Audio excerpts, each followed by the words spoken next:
On est de retour dans la cabine de notre Valtra T175. On a pris les limites parcellaires tout à l'heure avec l'antenne. Maintenant, notre champ n'a pas encore de nom et on n'a pas encore de ligne de guidage, Vincent. Voilà, tout à fait. Alors, très important, toujours, tout ce qu'on fait dans du GPS, c'est nommer. Si on veut retrouver nos informations, il faut les nommer correctement. Alors là, on est sur notre parcelle. On clique sur son nom. En allant sur le petit crayon, on peut la renommer. Donc là, FEL 3, c'est ce que le système nous propose, on va dire, pour donner un nom à l'enregistrement. Maintenant, à nous donner le véritable nom de la parcelle. Voilà, on va l'appeler aujourd'hui test 1. On valide pour enregistrer le nom et on retrouve cette parcelle dans la liste des parcelles de l'exploitation. Tout à fait. Alors, on voit que c'est cette parcelle-là qui est sélectionnée. On valide. Nous voilà de nouveau sur notre parcelle. Maintenant, en cliquant sur l'écran, on va générer un contour segment. Il y a plusieurs façons de créer des lignes de guidage. Soit on les enregistre de la même façon qu'on enregistre le contour, c'est en suivant le bord, en faisant des lignes AB, des courbes ou autres. Mais la façon la plus simple et la plus facile à utiliser, c'est le contour segment. Le contour segment, c'est un mode qui nous permet d'enregistrer nos lignes de guidage par rapport aux bordures de notre champ qu'on a enregistré au préalable. Pour ce faire, il suffit d'aller sur Ajouter une ligne. Ici, nous pourrons sélectionner le type de ligne que nous voulons faire. Et si nous avons l'option Contour segment, on a un petit menu supplémentaire.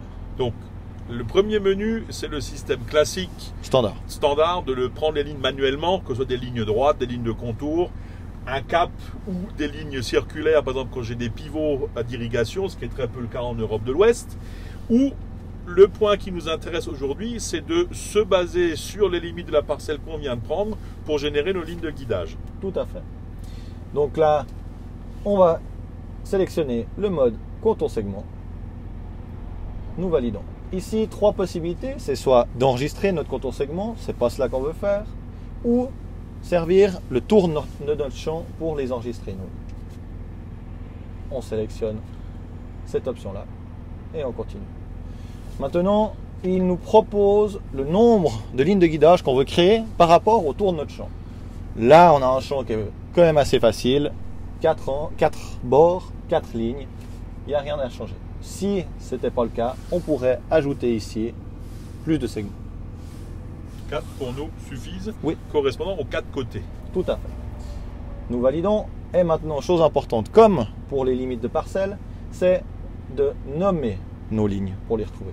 Donc ici, on est sur un contour segment. Donc on va l'appeler CS pour contour segment. Le nom du champ. Test 1. Et on valide. Là, nous avons créé notre contour segment. Donc ça n'empêche pas de créer manuellement des lignes de guidage supplémentaires sur ce champ, mais on a toujours le référentiel, on va dire, de base qui est axé sur les bords de parcelle qui va s'appeler CS Test 1. Voilà, exactement. C'est les lignes qui sont parfaitement alignées à notre contour. Donc, en zoomant un peu, on voit qu'on a notre ligne de guidage qui est une demi-largeur de machine à côté de notre contour. Ce qui est important de savoir avec le contour segment, c'est qu'il va changer automatiquement suivant l'angle du tracteur. C'est-à-dire maintenant, si on fait dans la pratique, je vais m'aligner au bord suivant. Donc là, c'est un point important lorsque je finis ma parcelle et que je souhaite travailler les fourrières. En fait, je n'ai plus à venir manuellement sélectionner une ligne de guidage.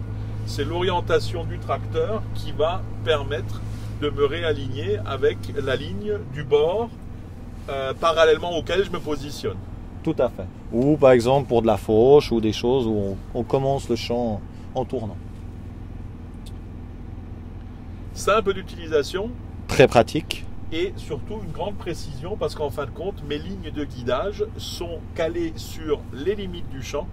Donc ce qui empêche la génération d'avoir des coins ou des pointes non travaillées. Et je suis toujours parallèle en fin de compte à ma limite de champ.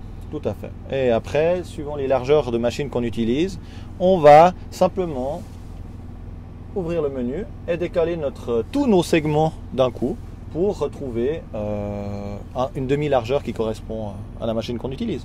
C'est toujours la largeur de décalage en fin de compte qui correspond à la référence du bord de champ. Voilà. On parle de demi-machine puisqu'il ne faut pas oublier que la ligne doit être au centre du tracteur. Donc pour 3 mètres de largeur de travail, la première ligne va être positionnée à 1,50 m du bord du champ. Tout à fait.